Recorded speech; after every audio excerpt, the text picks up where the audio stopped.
네, 여러분 안녕하십니까? 친절한 뉴스톡 시작합니다. 문재인 대통령이 판문점 선언에 국회 비준 동의를 추진하기로 한 것과 관련해서 여야는 각각 다른 입장을 보이고 있습니다. 국회 취재기자 연결돼 있습니다. 임성호 기자. 네, 국회입니다. 자, 먼저 민주당은 적극적으로 뒷받침하자라는 입장이죠. 네, 그렇습니다. 민주당 우원식 원내대표는 오늘 아침 YTN 라디오에 출연해서 판문점 선언이 한반도 비핵화와 평화의 시작임을 누구도 부정할 수 없다고 강조했습니다. 그러면서 이번 합의가 위장 평화쇼라는 자유한국당 홍준표 대표의 발언은 국민 정서와 동떨어져 있다고 비판했습니다. 또 역대 남북 합의처럼 이행하지 못하는 경우가 없도록 이번 합의를 국회 비준 동의를 통해 제도화해야 한다고 강조했는데요. 판문점 선언의 성공을 국회가 뒷받침하라는 게 국민의 뜻인 만큼 야권도 초당적으로 협력해달라고 촉구했습니다. 우 원내대표는 그러나 민주평화당과 정의당 등과 연대해서 비준 동의를 강행할 뜻은 아직 없다고 선을 그었습니다. 민주평화당 조배숙 대표도 어제 국회가 판문점 선언의 비준 동의를 서둘러야 한다고 밝힌 바 있습니다. 정의당 이정미 대표도 오늘 아침 한 라디오에 출연해서 전처럼 정권이 바뀔 때마다 남북 합의가 없던 일이 되도록 하지 않는 게 중요하다고 강조했습니다.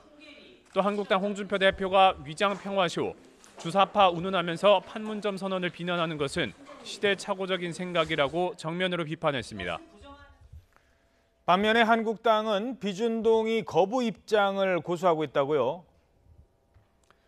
네, 한국당 홍준표 대표는 판문점 선언이 위장 평화쇼, 또 김정은과 주사파들의 합의라고 깎아내리고 있습니다. 오늘 아침에도 SNS에 글을 올려서 비난을 이어갔는데요. 완전한 핵폐기가 없는 평화는 위장 평화고 또 북한의 시간 벌기와 경제 제재 탈출용으로 악용될 것이라고 주장했습니다. 그러면서 문재인 정부가 감상적 민족주의에 사로잡혀 있다며 제비 한 마리가 왔다고 온통 봄이 온 듯 환호하는 건 어리석다고 비난했습니다. 한국당은 또 공식 논평을 통해서 청와대가 정상회담 뒷이야기를 공개하며 김정은을 인간적인 지도자처럼 만들고 있다면서 김정은 대변인 노릇을 멈추라고 주장했습니다. 바른미래당도 판문점 선언이 국회 비준동의 대상이 아니라고 주장했습니다. 박주성 공동대표는 오늘 아침 YTN 라디오에 출연해서 판문점 선언에는 국가나 국민의 재정적 부담을 크게 지운다는 내용이 없고 그에 대한 부속 합의도 없다며 이같이 말했습니다. 또 한반도 비핵화가 북미 정상회담을 통해서 확정된다는 보장도 아직 없는데 판문점 선언에 비준동의하는 건 시기상조라고 맞섰습니다. 다음 달 지방선거를 앞두고 여야의 주도권 다툼이 거세지는 상황에서 판문점 선언의 국회 비준동의 문제가 핵심 쟁점으로 떠올랐습니다. 지금까지 국회에서 YTN 임성호입니다.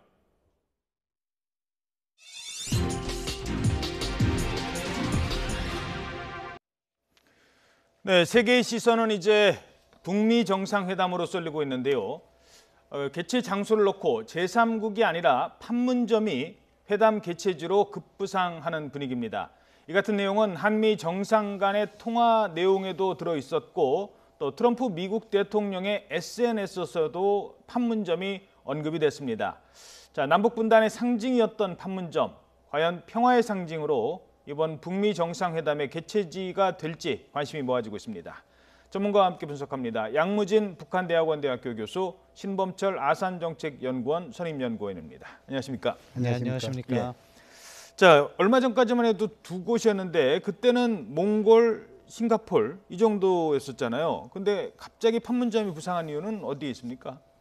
가장 중요한 것은 우리 문재인 대통령이 트럼프 대통령에게 일단 설득해가지고 트럼프 대통령이 여기에 대해서 상당히 호응을 하고 있는 결과가 아니겠냐 그렇게 분석을 합니다. 예. 물론 이제 상징성도 있지만도 여기에서 지금은 이제 판문점에서 지금 이제 분단의 현장이 평화 현장을 된다면은 이 트럼프 대통령 입장에서 크나큰 역사적 사건의 주인공이 될 수 있다.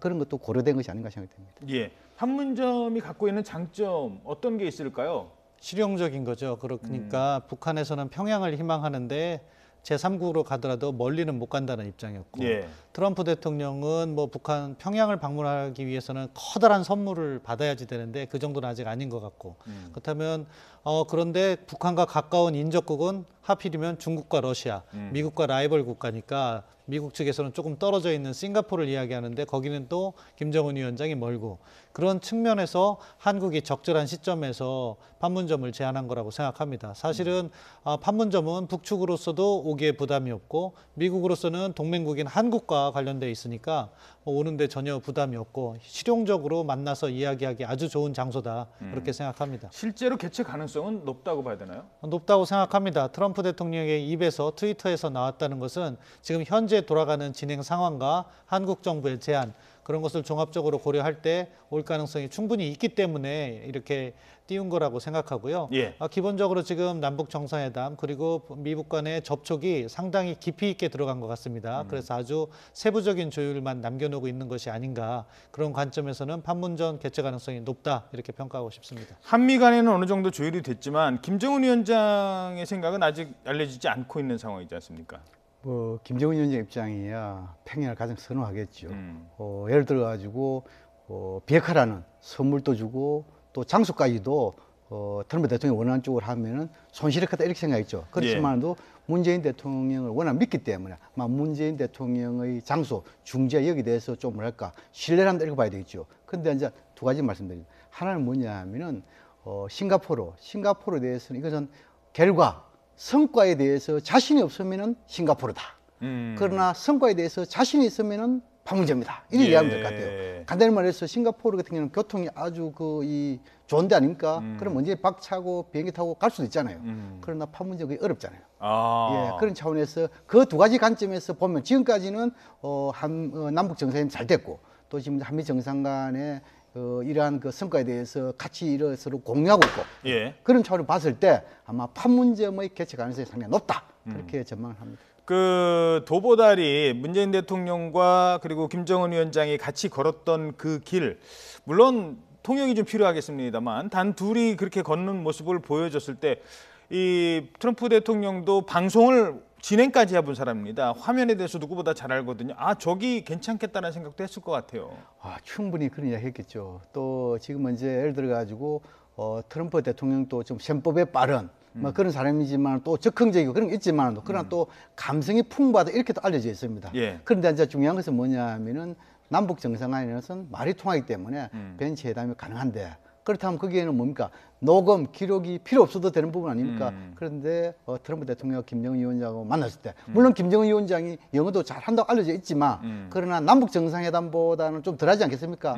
그런 걸 또 감안해야 될 거다 생각이 듭니다. 예, 남북 정상이 같이 걸어오는 화면은 정말 누가 봐도 감동적이고 어울리는데 트럼프 대통령과 단둘이 걸어올지는 만약에 뭐 어디서 개최가 된다고 하더라도 그 부분은 좀 생각을 해봐야 될 것 같습니다. 판문점 자체가요. 지금 H벨트 뭐 지금 얘기 나오지 않습니까? 남북 간의 경협할 때 앞으로 이 DMZ 벨트 여기는 관광, 뭐 생태공원 이쪽인데 아마 판문점이 잘 이렇게 이런 식으로 잘 진행이 된다면 상당한 관광지로 떠오를 것 같아요. 예, 평화공원을 만들어야 되지 않겠습니까? 아무튼 지금 미북 관계 그 회담이 잘 진행된다면은 한반도에 지속 가능한 평화가 찾아올 수 있을 것이고 핵 문제 진정과 함께 다양한 경제 사업, 거기에는 문화 사업, 관광 사업도 함께 포함된다고 생각합니다. 그럼 판문점 같은 경우에도 이것이 뭐 이제 정전 체제가 평화 체제로 전환된다면은 더 이상 이제 경비가 주둔할 필요가 없고 그런 것을 자연스럽게 관광지로 개발할 수도 있는 여건이 된다 그렇게 생각을 합니다. 예. 아까 그 회담이 잘 되면, 그러니까 잘 될 가능성이 높아지면 판문점이라고 하셨는데 그렇다면 문재인 대통령도 어차피 뭐 여기 있지 않습니까? 두 정상이 만난 뒤에 문재인 대통령과의 3자 회동 가능성은 어떻게 보세요? 뭐 가능성이 전혀 없는 것은 아닙니다. 그러나 이제 이 트럼프 대통령과 이 김정은 위원장이 그것을 얼마나 수용할지는 좀 별개의 문제겠죠. 물론 지금은 이제 판문점 선언을 보면은 뭐 상국 또는 사국 이래가지고 지금 종전선언, 평화협정 이런 거 있지 않습니까? 그렇다면 시간 또 전략협 또 그리고 한반도의 비핵화와 평화체제를 빨리 촉진시킨다는 그런 측면에서 판문점 하면은 이 북미 정상회담 이후에 우리 대통령이 가가지고 거기에서 종전선언 뭐 여기까지 한다면 금상첨화겠죠. 그러나 지금은 이제 당장 그렇게 하기는 조금은 몇 가지 난점이 있을 것이다 그런 생각이 듭니다. 알겠습니다. 자, 어제 그 남북 정상회담 이후 문재인 대통령이 주재하는 첫 수석 보좌관 회의가 열렸죠. 참모들로부터 박수를 받기도 했습니다. 특히 문재인 대통령 판문점 선언의 신속한 이행을 지시하기도 했습니다. 주요 발언 들어보시겠습니다. 이번 판문점 선언은 한반도에 더 이상 전쟁과 핵 위협은 없을 것이라는 것을 전 세계에 천명한 평화선언입니다. 이번 판문점 선언을 통해 남과 북은 완전한 비핵화와 핵 없는 한반도를 공동 목표로 합의하였습니다. 이는 전 세계가 바라던 일로 한반도는 물론 세계사적 대전환의 출발점이 될 것이라 확신합니다. 남북관계 발전에 관한 법률이 정한 남북 합의서 체결 비준 공포 절차를 조속히 밟아주시기 바랍니다. 정치적 절차가 아니라 법률적 절차임을 명심해 주기 바랍니다. 자, 그러면서 신속한 이행을 강조했는데요. 오늘 이미 시작이 되는 게 있죠. 남북 간의 가장 큰 분단의 상징이었던 확성기 방송. 이걸 우리가 철거를 하지 않습니까? 그 부분에 대해서는 어떤 의미가 있다고 보십니까? 예, 그러니까 이번은 정상회담 합의를 이행하는 데 있어서 우리가 선제적인 모습을 보임으로써 북한의 이행을 촉구하는 의미가 있다고 생각합니다. 어차피 확성기라는 것은 우리 측만 있는 것이 아니라 북측에도 있는 것이고 이러한 신뢰 구축 조치를 우리가 선제적으로 함으로써 북한도 자기 측에 있는 확성기를 철거하고 그 다음에 있는 회담이라든가 가장 중요한 미북 정상회담 핵 문제 이런 것을 갖다가 보다 긍정적으로 유지하기 위한 그러한 접근이라고 생각합니다. 오후 2시부터 아마 철거를 시작하고 언론에도 공개가 될 텐데 북한도 하려면 같이 해야 되는 거 아니에요? 북한도 좀 반응을 할까요? 반응할 거라고 생각합니다. 사실 확성기 부분은 북한이 더 부담을 갖고 있는 부분이었으니까 우리 측에서 철거한다면 뭐 북측에서야 환영하면서 할 거고요. 보니까 이 확성기가 설치된 것이 1963년 5월 1일이더라고요. 예. 55년이라는 역사가 흘러서 또 과거에도 뭐 해체하고 다시 재가동하고 반복해 왔지만 아무튼 남북 관계가 지속적으로 발전하고 핵 문제가 풀려서 더 이상 재가동되는 일이 없었으면 좋겠습니다. 예. 확성기 철거 관련 내용은 오늘 오후에 또 공개가 되는 대로 다시 짚어보도록 하죠.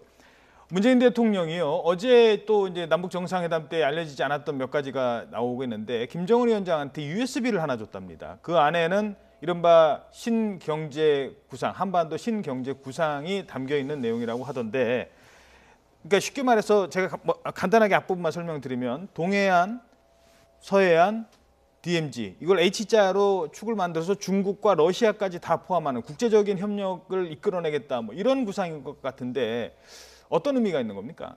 북한은 이미 이 노선을 갖다가 변경시키잖아요. 지금까지 백년선 종료를 하고 사회주의 경쟁선을 이렇게 했고 그렇다면 자연스럽게 남북 경제 협력에 대해서 관심을 가지겠죠. 또 문재인 대통령 또한 한반도 신경제 이것을 공약으로 내놨잖아요. 예. 방금 말씀에 H 이야기했는데 동쪽에는 동해 벨트를 해가지고 이거는 뭐냐면 자원 에너지 벨트입니다. 그렇죠. 그다음 이제 서해는 물류 교통 이 서쪽 있잖아요. 예. 그것도 있고 이 비무장지대 이거는 뭐냐면은 생태 관광, 환경 이런 게 있습니다. 예. 그래서 이제 이번 합의서도 보면은 이 비무장지대 여기에 대해서 평화지대화 이런 이야기겠죠. 근데 결국 뭐냐면 이러한 부분은 큰 틀에서 경제협력 부분인데 결국은 북한이 비핵화의 진정사업과 맞추어 갈 수밖에 없습니다. 그렇죠. 왜냐하면 대북 제재라는 게 있기 때문에. 현재 제재를 받고 있잖아요. 그렇죠. 그래서 아마 이번에는 뭐냐면 문재인 대통령이 지금까지 구상하고 있는 이런 그 신경제 지도 이걸 갖다가 USB 담아가지고 북한에서 충분하게 연구 검토할 수 있는 시간을 주고 또 북한도 필요성이 있겠죠. 그런 차원에서 아마 이렇게 전달한 것이 아니겠냐 이렇게 분석을 합니다. 예.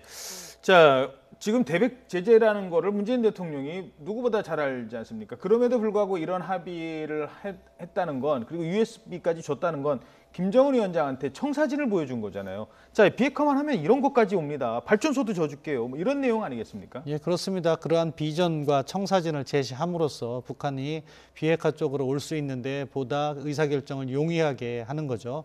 여기에 북한으로서도 비핵화 하는데 부담이 있지 않겠습니까? 안보 부담이 있고 과연 비핵화를 했을 때 정권은 유지될 수 있을 것인가? 경제는 얼마만큼 성공을 해서 자기가 정권을 유지하는 데 도움이 될 것인가? 여러 가지 복합적인 요인을 다 고려할 겁니다. 그런 데 있어서 경제발전상을 잘 제시함으로써 북한이 이쪽으로 가면 우리에게 이 정도 경제 성장이 예상되고 이러면은 내가 정권을 유지하는 데 큰 부담이 없을 것이다. 이런 판단을 해야지 비로소 비핵화도 진정성 있는 비핵화를 할 거라고 봅니다. 예. 따라서 그러한 선도적인 역할을 하는 것이 이번에 제시됐다 그렇게 생각합니다. 예. 그 내용이 아까 뭐 잘 설명하셨습니다만 이쪽 동해안으로는 낮은 선봉 지역에서 핫산까지, 그러니까 러시아 핫산까지 연결을 해서 그쪽 이제 가스관도 막 들어온다고 하고요. 이쪽은 서쪽에서는 뭐 평양을 해서 신의주 경의선 연결해서 또 지금 우리 KTX라고 하죠. 고속 열차를 타고 저 베이징까지 가는 뭐 이런 청사진이 다 그려져 있다면 이거는 남북 간의 문제가 아니라 주변 국가의 관계를 더 고려한 그런 측면도 있는 것 같거든요. 그렇죠. 뭐 지금은 이제 방금 말씀한 대로 그 나진 할산 이것은 뭐 이미 남북너 이런 프로젝트도 있죠. 또 그리고 지금 이제 철도 이런 경우는 뭡니까? 이 한반도 이 횡단철도, 종단철도 다 이렇게 구상된 거 아닙니까? 이미 그 2007년 남북 그 정상회담에서 14선언 거기에 대해서 좀 구체적으로 나온 부분이 많이 있습니다. 예. 그리고 그때 합의한 이후에 한 1개월 사이에 우리 측의 그 이 당국뿐만 아니고 연구자들이 북한에 가가지고 현지 그 가서 조사한 사업도 많이 있습니다. 이래 가지고 배라든지 철도 도로라든지 이런 부분이 많이 있거든요. 그래서 이런 부분은 결국 뭐냐면은 이 북한의 비핵화 이것이 진전되면은 언제든지 실제적으로 투입해가지고 할 수 있는 그러한 모든 자료는 준비되어 있다 이렇게 이해하면 될 것 같습니다. 자, 그래서요. 지금 말씀하신 거죠. 그 14선언에 이미 노무현 전 대통령 때 하기로 약속이 돼 있던 부분이 많잖아요. 사실 이번에 거는 그때 약속한 거 빨리 하자라는 측면이 있단 말입니다. 뭐 꼭 그런 부분은 아니고 이제 그것은 뭐냐면 14선에서 많은 부분이 경제 협력 아닙니까? 거기에 대해서 지금은 이제 합의서 보면은 그렇게 하겠다는 이행에 대한 의지는 있지만도 구체적인 날짜를 박지 않았습니다. 예. 그거는 뭐냐면 이것은 대북 제재와 관계되기 때문에 그래서 빨리 북미 간에 합의를 해가지고 비핵화 진행되면은 이것은 이행의 의지뿐만 아니고 실제로 행동을 옮길 수 있다. 이것을 합의서에 담고 있다. 이렇게 이해하면 될 것 같습니다. 알겠습니다.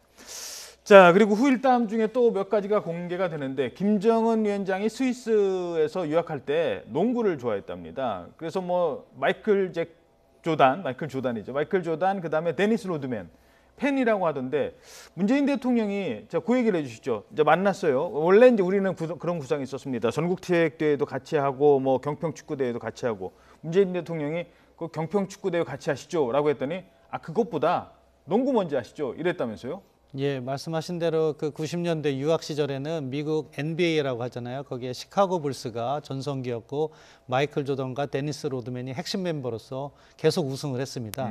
그런데 대한 농구에 대한 환상이 있었고 그래서 집권 초기 국제적인 고립 속에서도 데니스 로드맨을 5번이나 초청을 하면서 예. 이렇게 관계를 이어갔는데 그만큼 농구광이라고 할 수 있겠죠. 예. 지금 우리나라에는 KBL이라고 해서 농구 리그가 있고 거기에 예. 좋은 선수들이 있습니다.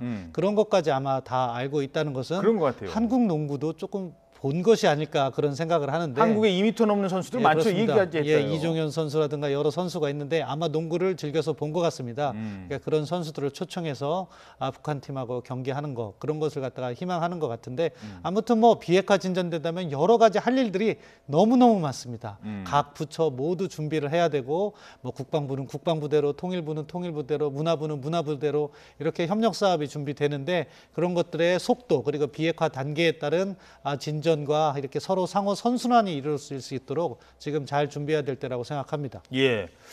그리고 또 하나는 그 핫라인과 관련해서 뭘 모르고 그런 질문을 했는지 모르겠습니다만 제가 전화하면 아무 때나 받으시는 겁니까? 이런 질문을 했다고 지금 알려지고 있어요. 그러니까 문재인 대통령이 그건 아니고 실무자들이 약속 정해놔야 되겠죠. 이런 얘기를 했다고 하는데 그 핫라인이 어떻게 운영되는지를 몰라서 그런 건지 아니면은 정말로 뭔가 이렇게 막 만나고 싶은 사람이 있거나 계속 만나고 싶으면 그런 라인을 만들고 싶은 게 사람 심리일까요? 어떤 측면일까요? 그렇죠. 뭐 꼭 그 핫라인을 지칭한 발언은 아니다 그런 생각합니다. 이미 뭐 핫라인이라는 것은 이미 뭡니까 그 핫라인에 대한 직통 전화에 대한 설치 운영에 대한 합의서가 있단 말입니다. 거기에 대한 구체적으로 규정이 되어 있어요.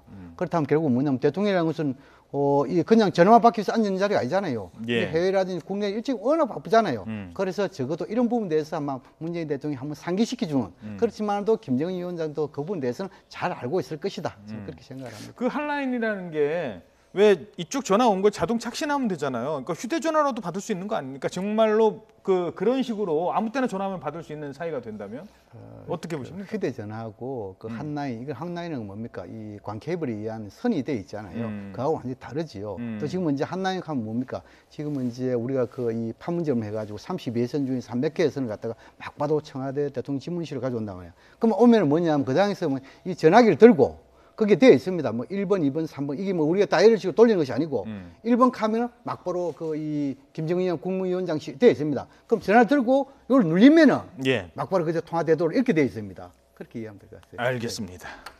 자, 그리고 어제 이호 여사가 문재인 대통령한테 보낸 뭐 몇 가지 그 얘기 중에 뭐 덕담이겠죠, 덕담. 덕담에 이제 그런 내용이 수보회의에서 공개가 됐습니다. 아, 이렇게 잘 하셔서 노벨 평화상 타십시오. 뭐 덕담으로 이제 얘기를 한 거지만 문재인 대통령은 상은 트럼프가 받고 우리는 평화만 챙기자. 그런 얘기를 했다고 하더라고요. 예, 아주 바람직한 말씀이라고 생각합니다. 지금 현재 한반도의 지속 가능한 평화가 구축되기 위해서는 사실 핵 문제가 풀려야 되고 남북 간의 일부 진전은 있었다고 하지만 아직 미진한 부분이 많습니다. 그거를 트럼프 대통령과 김정은 위원장이 만나서 풀면은 정말로 엄청난 평화의 그 향연이 시작될 수 있거든요. 그런 의미에서 트럼프 대통령에게 공을 돌리고 우리는 정말 한반도의 지속 가능한 평화이기 때문에 한반도의 평화라는 실익을 찾는 그런 접근이 필요한데 아주 적절히 인식하시고 말씀하신 거라고 생각하고요. 또 노벨 평화상 이 자체에 또 너무 의미를 두는 것도 부적절하다고 생각합니다.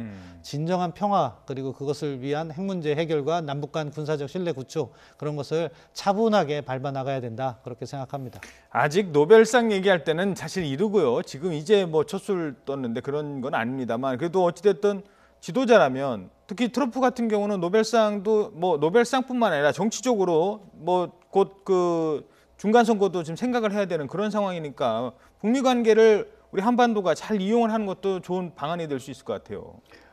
우리 쉽게 말해가지고 목표를 정하는 목표를 도달하는 이 과정을 좀 봐야 되거든요. 예를 들어가지고 평화상이라는 목표대로 하면 지식만 넣습니다. 지식만. 그러나 평화 이걸 목표로 하면 지혜가 넣습니다. 그래서 결국 뭐냐면 자연스럽게 노벨상을 목표로 하는 것보다 평화로 목표로 하면 평화가 도달되면 자의적으로 노벨상을 갈 수 있는 거 아니겠어요? 근데 이전의 그 오바마 대통령의 사례를 보면 오바마 대통령 핵 없는 세상을 강조했죠. 그래가지고 평화상을 탔죠. 예. 그런데 한반도의 핵, 다시 말해 북핵은 더욱더 고도화됐죠. 그럼에도 불구하고 혹시나 이번 그 남북미에 대해서 종전선언, 비핵화, 평화협정 간다 하면은 세 분이 충분히 노벨 평화상을 타고 남을 것이다. 그런 관점에서 지금 현재는 문재인 대통령이 상보다도 평화가 우선이다. 이에 대해서는 아주 적절한 용어 표현이다. 그런 생각이 듭니다. 예. 뭐 오바마 대통령이 탔기 때문에 그 경쟁자인 트럼프는 분명히 생각을 할 겁니다. 오바마 대통령이 탄 가장 큰 이유 중에 하나는 이란 핵 협상이었거든요. 이 이란 핵 협상을 계속 반대했던 트럼프이기 때문에 봐라 나는 이렇게 하고도 탈 수 있다라는 걸 보여줄 수도 있을 것 같아요. 보여주고 싶을 것 같아요. 자, 어제 잠깐 이 얘기를 하려다 못했는데 이번에 최근에 뜨는 음식이 있다고 합니다. 평양냉면. 뭐 어제도 그렇고 지난 휴일에 뭐 줄을 엄청 서고 있대요. 평양냉면. 평양냉면이 아주 남북 화해의 상징 아이콘이 되는 것 같아요. 예, 그렇습니다. 사실 그런 것이 어떻게 보면 북한이 가진 소프트 파워인 거죠. 자기들의 소프트 파워가 잘 이렇게 전파되는 거고 이런 모습을 볼 때 북한에게 조금 더 자신감을 줄 수 있을 거라고 생각합니다. 그런 것을 김정은 위원장도 잘 이해하고 비핵화 부분에 큰 진전을 이루는 이번에 미북 정상회담 기대해 봅니다. 예. 그 남북 간의 관계이기 때문에 음식도 똑같아요. 뭐 아까도 도보다리도 봤습니다만 통역도 필요 없는 사이입니다. 음식 하나만 정말 옥류관 평양냉면 관광만 생겨도 한국에서 갈 사람들 많을 거요. 이 음식이 갖고 있는 남북 간의 정이라는 게 있기 때문에 이 평양냉면 신드롬이라고 할까요? 어떻게 보십니까? 음식의 정치가 있지 않습니까? 특히 이제 이 북한에 대해서는 북한은 뭡니까? 우리가 서울을 기준으로 했을 때 위로 올라갈수록 상당히 좀 싱거워지잖아요. 밑으로 내려와서 날씨가 더우니까 좀 짜고. 그런데 지금은 이제 우리 국민들도 상당히 싱거운 거 이래서 완전 보편화되고 있잖아요. 예. 그런 측면에서 북한 음식을 좋아 특히 평양냉면 또 계절이 많고 이런 것에서 상당히 선호하고 있고 아마 북한에서 이런 평양냉면 말고 무슨 다른 고기도 많이 있습니다. 그래서 이 음식이 소위 말해 통일되면 차후에 통합에도 상당히 도움이 되겠죠. 네. 그런 차원에서 이번 정상회담에서 평양 메뉴 이거 갖다가 우리 민족뿐만 아니고 전 세계에 알려주는 이런 게에서 우리가 보면 냉면이 한류화될 수 있는 저의 기회도 맞은 것이 아니겠냐 이렇게도 볼 수 있습니다. 양 교수님은 북한 전문가신데 혹시 평양 가서 냉면 드셔보셨습니까? 네, 2번 먹어봤습니다. 그렇습니까? 제가 2000년 그 남북 정상회담 할 때도 가봤고, 그 다음에 지금 이제 그 장관회담 그때 가지고 평양에서 이런 옥류관에서 직접 냉면을 먹어봤습니다. 맛은 어떤지 말씀해 주시죠. 제가 이 미식가는 아닙니다만도 거기에 있는 안내하시는 분들이 대충 먹는 법을 가르쳐 주더라고요. 예. 막바로 져서 이렇게 젓가락 갖고 먹지 말고 일단 거기에서 뭐냐면 이 면을 젓갈을 들어서. 가지고 면을 예. 들어가지고 거기에 식초를 타고 예. 그 이후에 뭐냐면 거기에 있는 그 게자 같은 거 있잖아요. 예. 물에 이렇게 한다 이렇게 알려주더라고요. 또 그리고 그 이 계란이죠. 예. 계란을 먼저 드세요. 뭐 하더라고요. 지단도 같이. 그렇죠. 예. 계란은 이 위백을 먼저 보아야 되기 때문에 예. 그래서 위백을 보완 채 계란부터 먹고 아. 그다음 면에 이거 치고 먹고 이런 순서를 가르쳐 주더라고요. 아이고 더 얘기하면요 방송 못할 것 같아요. 너무 안 그래도 지금 식사 시간인데 아무튼 우리의 관광 상품이 지금 뭐 중국의 요커 얘기하고 그러고 있습니다만 DMZ가 관광 상품이 되고 도보다리가 관광 상품이 되고 평양냉면이 관광 상품이 되는 그런 시대가 빨리 오길 바라겠습니다. 양무진 교수, 신범철 위원이었습니다. 두 분 고맙습니다. 뉴스톡 마치겠습니다. 여러분 고맙습니다.